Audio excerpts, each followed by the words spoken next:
Buenas jóvenes, la verdad que he cogido lucha para desarrollar este tema. Es la unidad 11 sobre las diferentes tasas de interés. Es un tema interesante. Recuérdense que al principio, cuando empezamos esto, decíamos que uno de los elementos, junto con el capital y junto con el tiempo, a tomar en consideración muy importante en las operaciones financieras era lo que llamábamos la tasa de interés.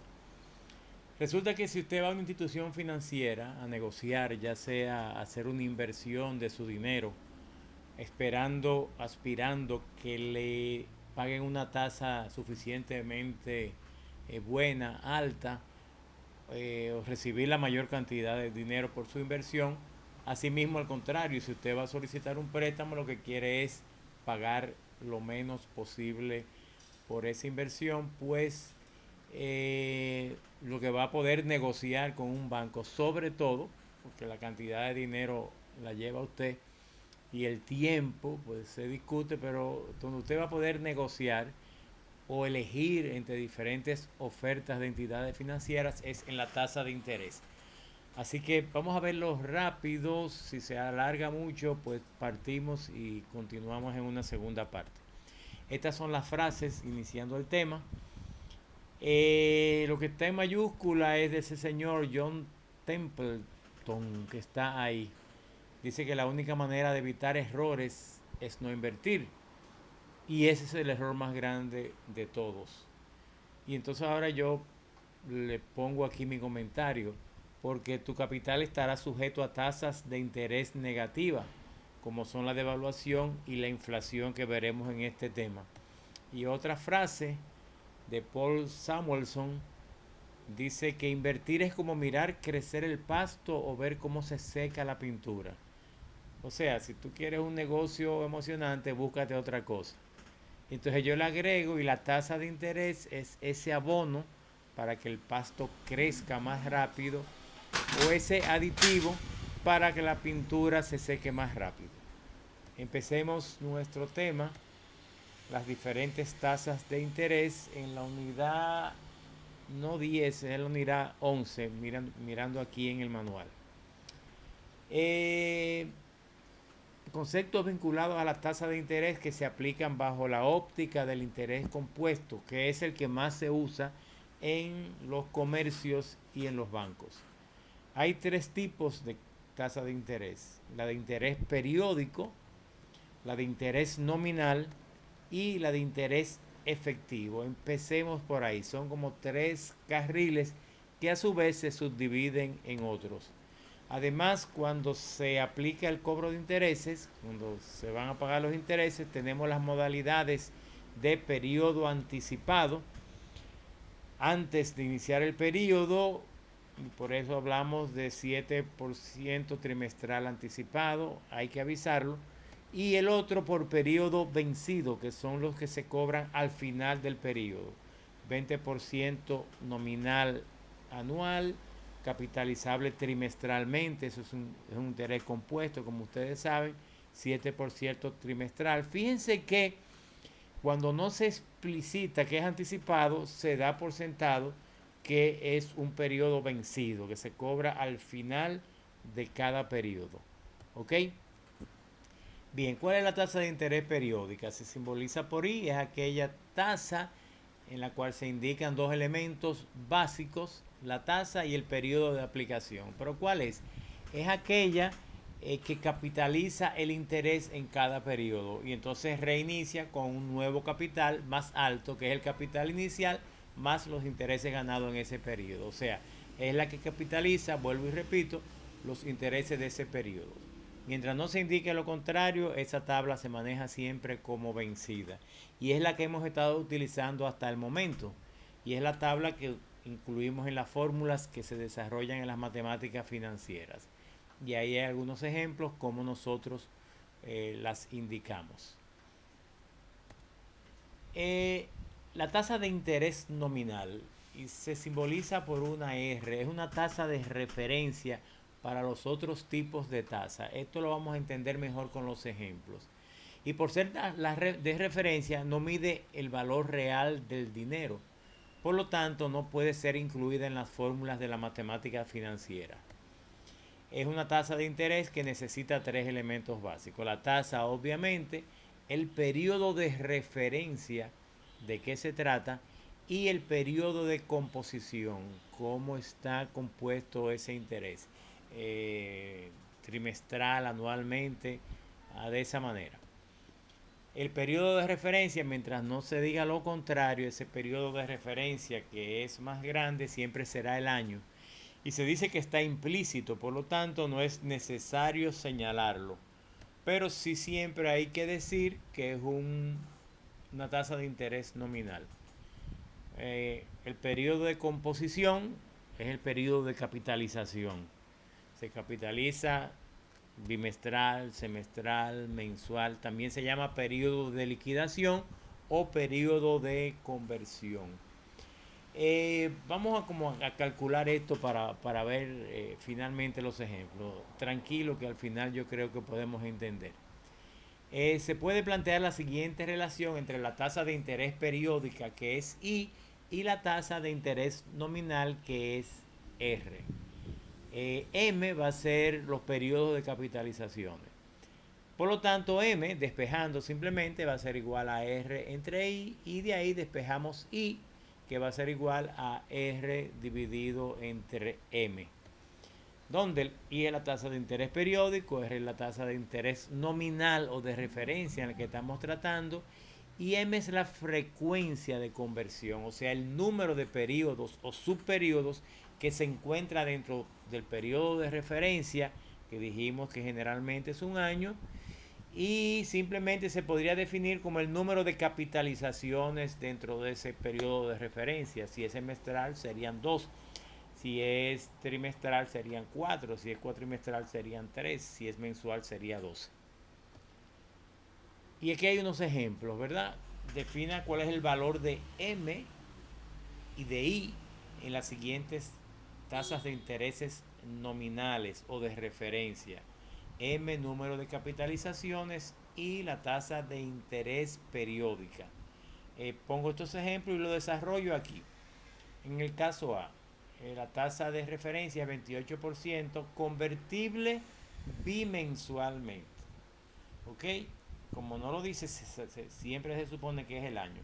La pregunta que tendríamos que hacernos sería, ¿cuántos periodos bimensuales, o sea, quincenal? En un mes hay 2 quincenas, bimensual. Hay en un periodo anual, pues la respuesta sería 24 periodos bimensuales que hay en un año. Por lo tanto, M es igual a 24, porque hay 12 meses y hay 24 quincenas. Un periodo bimensual se refiere a 2 veces en cada mes. Entonces, si aplicamos la formulita, es el interés de 28% convertible bimensualmente sería igual a 28 entre 24, va a ser 1.17% bimensual, o sea, 1.17% quincenal. El otro ejemplo, tasa de referencia 4% bimestral, compuesto mensualmente. Fíjense, ahora está compuesto mensualmente. La pregunta sería que tenemos que hacernos, ¿cuántos periodos mensuales hay en un bimestre? Pues la pregunta sería 2. Hay 2 meses en un bimestre, porque un bimestre son 2 meses. Por lo tanto, en este caso se va a capitalizar 2 veces, en el primer mes y en el segundo mes. Y la fórmula va a ser igual, el interés periódico va a ser igual a el interés nominal o de referencia entre el número de periodos, 4 entre 2, me están cobrando ahí un 2% mensual. Esa sería la tasa de interés periódico. Y así cada ejemplo, 24% anual compuesto bimestralmente. La pregunta sería, ¿cuántos periodos bimestrales hay en un periodo anual? Pues hay 6, porque un bimestre son 2 meses en un año. Por lo tanto, M va a ser 6 y un periodo bimestral corresponde a 2 meses. Entonces la tasa de interés va a ser igual al 24% anual de interés nominal o de referencia dividido entre 6, 4% bimestral. ¿Qué significa eso? Que eso equivale a que cada 2 meses me cobren se va a capitalizar un 4%. El 12% semestral compuesto trimestralmente ya es todo el mismo proceso. ¿Cuántos trimestres hay en un semestre? Fíjense, en un bimestre, en el caso del C, en un año. Aquí en un trimestre, en un semestre. Pues hay 2 trimestres en un semestre, 3 meses y 3 meses. Así que por lo tanto M va a ser igual a 2 y la tasa de interés trimestral, me están cobrando un 6% trimestral. ¿Ok? Y así sucesivamente, 32% cuatrimestral, pues como no lo dice, es un año. ¿Cuántos cuatrimestres hay en un año? 3. Y así la fórmula se convierte en, aplicando la fórmula, el interés periódico es 32, el interés de referencia nominal entre 3, 10.67 cada cuatrimestre. Aquí hay otro, 30% liquidable semestralmente en un año, obviamente, porque no lo dice. ¿Cuántos semestres hay en un año? 2. Pues M es igual a 2. La tasa de interés va a ser igual entonces a 30 entre 2, 15% semestral. 36% anualmente, fíjense, este es interesante. 36% anualmente. Bueno, pues como en un año lo que hay es un periodo de un año, M es igual a 1 y es igual a R entre M es igual a lo mismo. Aquí lo curioso es lo siguiente, esta conclusión. Podemos ver que el interés nominal es igual al interés periódico cuando solamente el periodo de pago es igual al periodo de capitalización. Si el periodo del semestre de referencia también en un semestre, pues es igual el interés nominal R al interés periódico I. Tasa de interés efectivo. Pues este tercer tipo de tasa de interés se denomina I sub E y esta sí mide el costo o la rentabilidad real del dinero. Realmente cuánto me está costando ese préstamo. Se puede definir como la tasa de interés que en términos anuales es equivalente a una tasa de interés periódico, un tiempo menos extenso. O sea, realmente esa tasa anual, ¿a qué equivale en el interés periódico? Esto es importante para después esta definición determinar la fórmula. Es una especie de interés periódico especial, ¿ok? Porque se trata de que ese interés efectivo sea igual a ese interés periódico que llamamos especial. Por ejemplo, el interés 3% mensual sería igual al interés periódico, sería igual, bueno, es el mismo R que el mismo, perdón, es el mismo I que el mismo I sub E.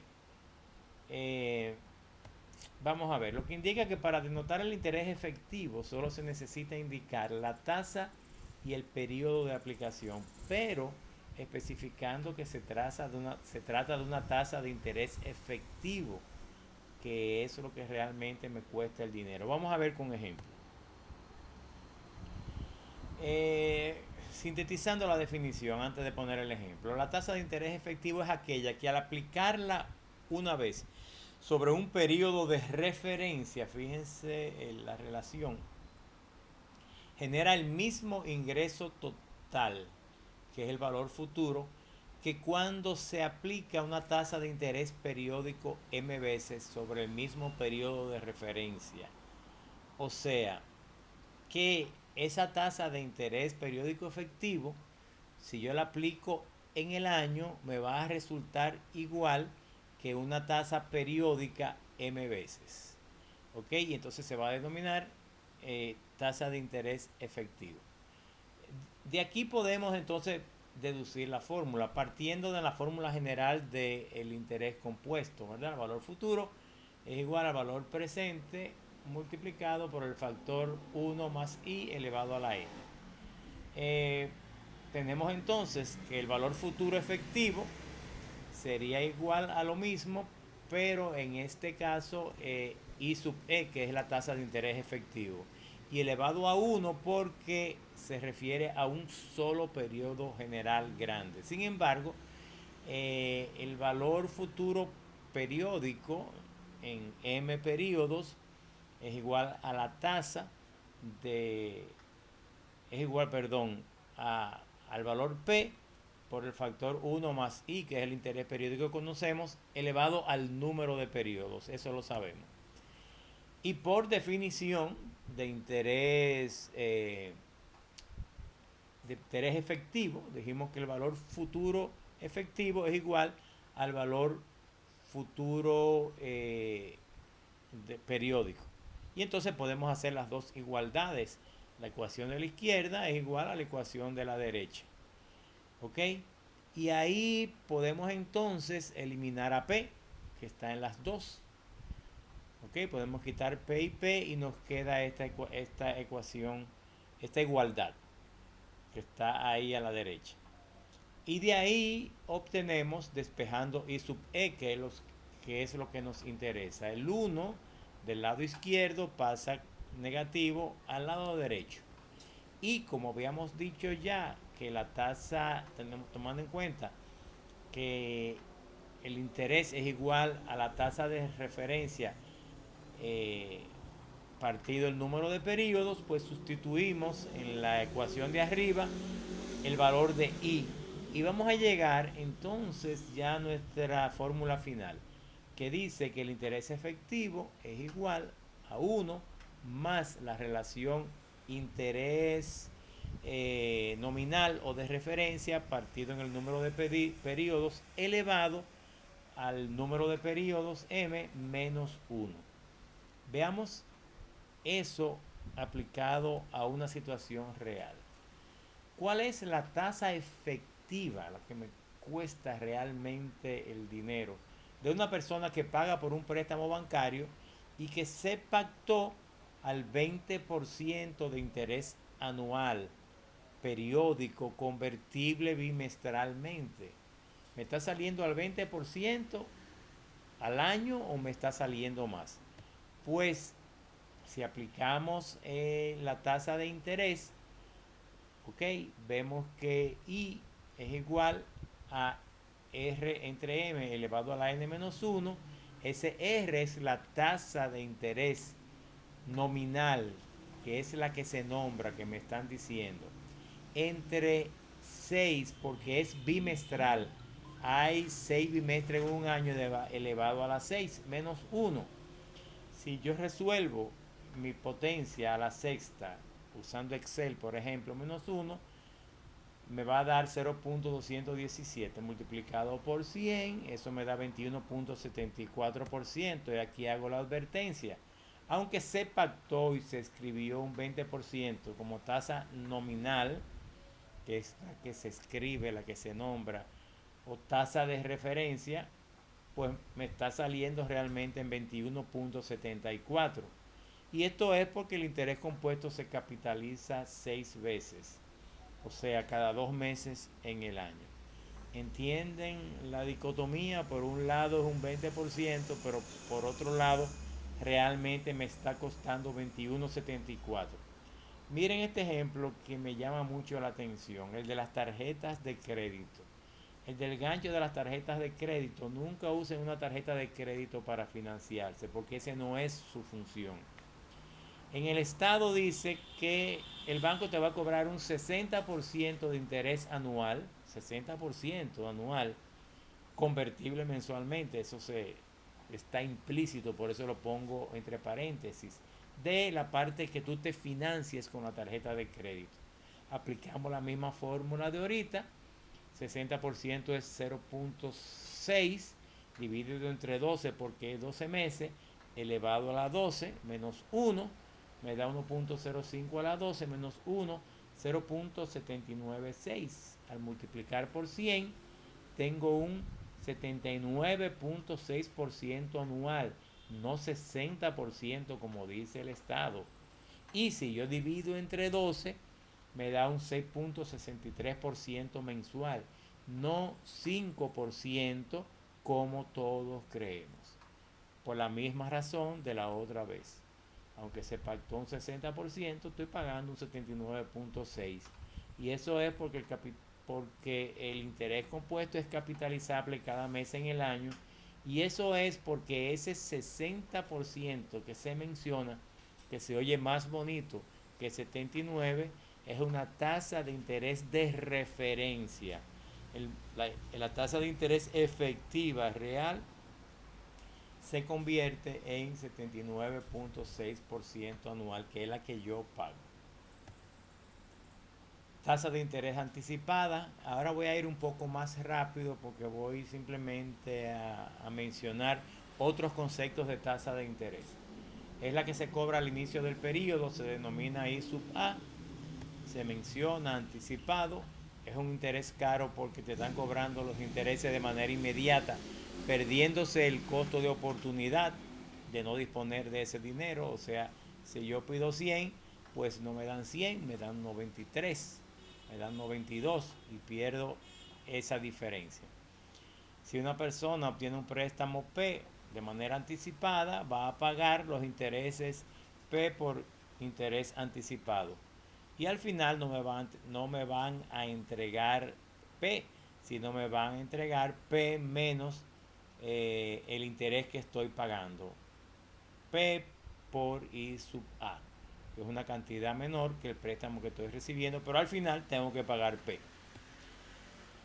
La tasa equivalente se trata cuando hay dos tipos de tasa que operan de manera diferente y arrojan el mismo valor futuro, se dice que esas tasas son equivalentes, eh, combinando diferentes tipos de tasas. ¿Ok? Eh, Teniendo esto presente, pues se pueden plantear escenarios diferentes entre las igualdades. Creo que aquí ponemos un ejemplo ahora. No vamos a abordar el cálculo de esas tasas equivalentes en este curso, porque no hay necesidad de extendernos tanto. Una tasa de interés continuo, pues es aquella cuyo periodo de capitalización es lo más pequeño posible, lo más pequeño posible. Cuando una tasa de interés nominal permanece constante, pero la capitalización es más frecuente, el monto también crece. Pero fíjense qué curioso, no crece infinitamente, sino que se va hacia un límite, ¿verdad? Como vamos a ver en la tabla siguiente. Por ejemplo, el valor futuro para un capital de 1.000 pesos, un valor sencillo al 32% de interés periódico, usando la fórmula del interés, pues se comporta de esta manera. Llamo la atención a la última columna, ¿ok? Va disminuyendo el incremento, se va decrementando. Cuando ya llega por minuto es un centavo. Y si ya lo llevo por segundo, pues ya va a ser menos de un centavo. ¿Ok? O sea, tiende hacia un límite y tiende hacia estabilizarse. En este caso, de 1.000 pesos al 32% de interés periódico, si lo sigo subdividiendo en segundos, pues ya se va a estabilizar en 1.377 pesos con 13 centavos. Esa es la idea. Lo que quiero es que vayan viendo diferentes tipos de tasas. Está la tasa combinada, que resulta de la aplicación de otras dos tasas cuando operan de manera diferente. Se llama combinada. Lo que se busca es encontrar una tasa equivalente que mida el costo o la rentabilidad real de la operación que se está llevando a cabo. O sea, tengo una tasa por un lado y otra por otro. Finalmente, ¿cuál es la tasa que estoy pagando? Pues se trata de buscar la tasa combinada. ¿En qué se usa eso? Por ejemplo, en operaciones de préstamo con interés, como la conocemos, pero me suman una comisión. Esa comisión, si yo la convierto al valor del interés que estoy pagando, o sea, lo que me cuesta el dinero, al final me sube el interés. O sea, no es el interés, es el interés más los gastos de cierre, más la comisión. Por ejemplo, préstamos e inversión en moneda extranjera. Por un lado tengo que pagar la tasa en moneda extranjera, pero por otro lado tengo que pagar la conversión de la divisa, ¿verdad? Y entonces ahí hay dos tasas que están interactuando simultáneamente. préstamos tomando en cuenta la inflación, o sea, pago el interés, pero al término de tanto tiempo estoy también pagando implícitamente sin darme cuenta una tasa de inflación, que debería ser buscar una tasa combinada para realmente saber qué es lo que estoy pagando, cuánto me está costando este préstamo que estoy tomando. Por ejemplo, uso el ejemplo solamente de préstamo en inversión en moneda extranjera. Hay que tomar en cuenta, por un lado, la tasa de interés normal que se le paga al préstamo en moneda extranjera. Nunca las tasas en moneda extranjera es igual a la moneda local. Pero también hay que reconocer la tasa de interés de devaluación, que la vamos a ver más adelante. O sea, esas dos tasas, I sub ME e I sub DB, eh, habría que buscar la tasa combinada que me resulte el valor final que estoy pagando. No vamos a entrar en esos cálculos, simplemente es para que nos demos cuenta que no es tan sencillo. ¿Ok? Esa sería la I sub EQ, que es la tasa de interés equivalente. ¿Ok? Y mide el costo del crédito si es un préstamo o la rentabilidad de la inversión. Y generalmente se expresan en términos anuales. La tasa de cambio es otra tasa que muestra la relación que existe entre dos monedas. Implica la cantidad de pesos que debo pagar o recibir por una moneda extranjera. En el caso de la República Dominicana se toma como base el dólar, ya está a 50, o sea, si quiero un dólar tengo que buscar, perdón, 54, tengo que buscar 54 pesos dominicanos.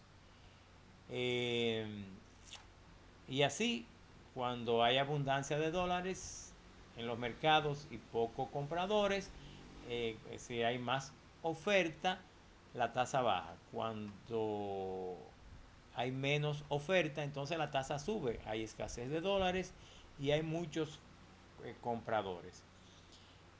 Hay dos tipos de tasa de cambio. Vamos a verla ahora simplemente para conocerla. La de cambio fijo es la que trata de mantener constante a través del tiempo la relación entre las monedas. ¿Qué es lo que pasa?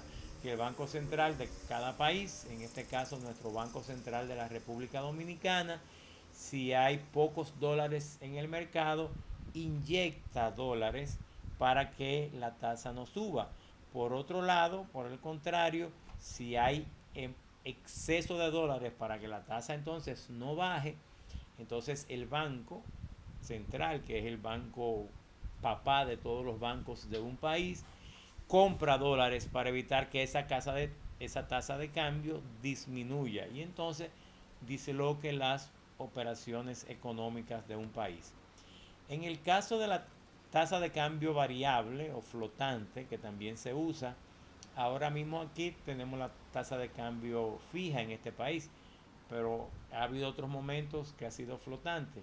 En este caso, el gobierno se inhibe y deja que la oferta y la demanda de divisas, que son las monedas extranjeras, sea el que determine el comportamiento de la relación entre las monedas como una mercancía más. Si hay mucho, pues entonces baja. Si hay poco, entonces sube. Y el Banco Central no interviene para que la tasa se mantenga más o menos estable. La tasa de devaluación es la pérdida de valor de una moneda de un país frente a otra, cotizada en los mercados internacionales. ¿Ok? Afecta a diferentes sectores de la economía. Por ejemplo, las exportaciones se benefician porque como yo vendo afuera en dólares, pues recibo más pesos por los dólares que yo vendo. Pero las importaciones, por el contrario, se perjudican. Lo que yo compré en dólares ahora cuesta más pesos y mis productos van a costar más, provocando una inflación en el país. Se reduce la inversión extranjera porque, bueno, el inversionista que es extranjero, ¿verdad? Y los beneficios que tiene los obtiene en pesos porque invierte aquí en el país. Cuando convierte esos pesos a dólares, a su moneda extranjera, y se ha devaluado, pues entonces tengo menos dólares, que es lo que al finalmente yo busco. porque yo opero en otro país. Aumenta la deuda del país en términos de pesos. Si tenía una deuda de tantos dólares, pues ahora tendré que producir el Producto Interno Bruto más pesos para poder pagar esa deuda. La tasa de devaluación se calcula como está ahí. Sería I D sub DB. TC significa la tasa de cambio futura menos la tasa de cambio presente dividido entre la tasa de cambio presente por 100 y entonces la tengo en porcentaje. ¿Ok? Sencillo. La tasa de revaluación es lo contrario, es la ganancia de valor de la moneda de un país frente a otra. Y lo que significa que habría que pagar menos pesos para obtener, yo puse dólar, para obtener esa moneda. ¿Ok? Entonces cuando la moneda local se revalúa, se aprecia, se produce se produce un aumento del poder de compra. ¿Ok? Cuesta menos una unidad de moneda extranjera. En este caso, la tasa de cambio baja y la moneda local se fortalece. ¿Cuándo sucede eso? Cuando una economía recibe una avalancha. Estoy usando el dólar porque el dólar es la moneda de intercambio general, ya lo que ha sustituido el oro. Pues, por ejemplo, en el caso de los países que tenían petróleo, por ejemplo, recibían muchos dólares por su petróleo y hay una tendencia a que su moneda se revalúe con relación a la otra moneda. Y se calcula, fíjense, de la misma manera, es la misma fórmula, pero ahora le vamos a llamar I sub RB. Y la misma fórmula, solamente que aquí la tasa de cambio futura va a ser menor, por lo tanto me va a dar un valor negativo. Ese valor negativo indicará que la moneda local se revalúa frente a la divisa extranjera. La tasa de inflación, ya estamos terminando, pues es la disminución del poder adquisitivo de compra de una unidad monetaria de un país. ¿Ok? Por esta misma cantidad de dinero obtengo menos bienes o menos servicios en una cierta cantidad de tiempo. Y eso hace que suba el nivel de precios de bienes y servicios. Se define como ese incremento continuo de los bienes y servicios a través del tiempo en un país. Este señor, Milton Friedman, de la Escuela Monetarista, dijo que la inflación se produce cuando la cantidad de dinero aumenta más rápidamente que la de bienes y servicios. Hay mucho dinero, hay menos bienes y servicios, pues las cosas cuestan más. Esa tasa de inflación se llama I sub DI y es la medida porcentual del incremento continuo de los precios de los bienes y servicios de un país y representa la pérdida del poder adquisitivo. ¿Ok? Se mide como medimos la tasa de interés compuesto, pero usando esa tasa de interés I sub D sub I. Pero obviamente eso es si el único factor que incide en su aumento es la inflación. Si incide otras cosas, pues ese valor futuro se va a ver modificado. Terminamos entonces con este ejemplo de la inflación que me pareció interesante. Si la inflación promedio actual anual es del 25% para los 3 años siguientes, calculado por los economistas, proyectado, un artículo que cuesta hoy 1.000 pesos, ¿por cuánto lo voy a tener que comprar dentro de 3 años? Pues es anual, el periodo va a ser 3, o sea, la tasa de interés es 0.25 más 1, multiplicado, hago esa operación de potencia, la multiplico por 1.000, me va a dar 1.953 pesos con 13 centavos. Ese valor calculado se le conoce con el nombre de pesos corrientes o inflados. ¿Ok? Esos 1.000 dentro de 3 años van a ser equivalentes a lo que puedo adquirir con 1.953 pesos. Al contrario, la operación inversa se llama deflactación, que es un proceso contrario al proceso de inflación. Es decir, las cosas serían al revés. Si las cosas mejoran, y entonces en lugar de inflarse se desinflan, por decirlo de alguna manera, cuánto equivaldría 1953, lo que puedo comprar con 1953 hoy a la misma tasa de interés, se vuelve negativo. Si operamos exactamente como arriba, botemos en Excel, en nuestra fórmula, en nuestra función de potencia 1.25 a la menos 3 y lo multiplicamos, me va a dar por un número decimal. Por 1953 ustedes van a ver que va a dar 1000 pesos exacto. Bueno, hasta aquí les he puesto un cuestionario sobre estos conceptos en la plataforma Classroom para que lo desarrollen. Muchas gracias.